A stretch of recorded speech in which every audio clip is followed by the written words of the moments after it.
Magandang araw sa inyong lahat, welcome sa aking channel. Sa video na ito ay ipapakita ko sa inyo ang simpleng pagluluto ng ginataang kangkong at batikulon na natutunan namin sa mga kamag-anak. Panoorin hanggang dulo at tiyak mapapawaw kayo sa sarap.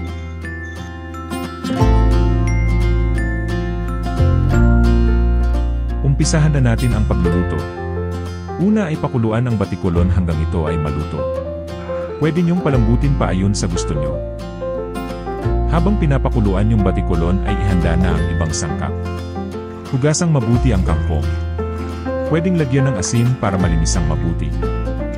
Hiwain yung bawang, sibuyas at siling haba. Isa ring sangkap ang luya, kaya lang wala pala kaming nabili. Tunawin yung gata sa 1 kalahating tasa ng mainit na tubig.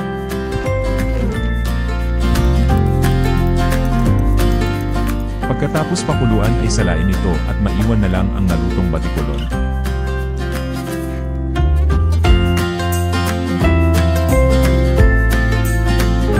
Igisa ng magkakasunod yung bawang, sibuyas at batikulon.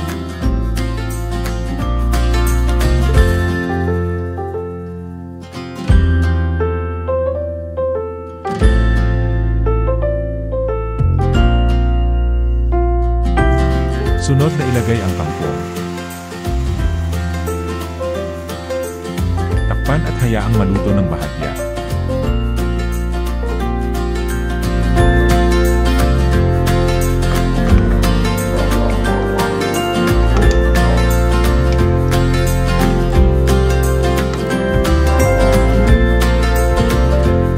Lagyan ng patis at asukal o kaya ay betsin na naayon sa inyong panlasa.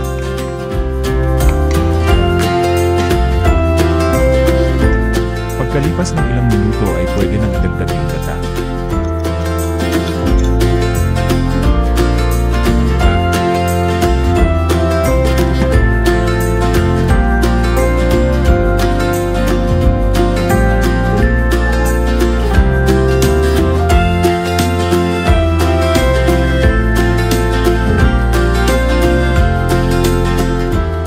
Siling haba para sa sarap anghang.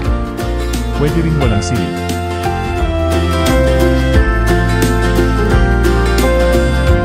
Kadalasan ay tuyo ang luto nito, pero sa amin ay mas gusto naming may sabaw.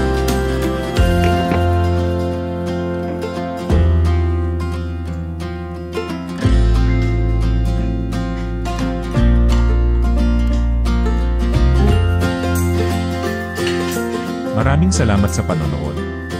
Huwag kalimutang mag-subscribe.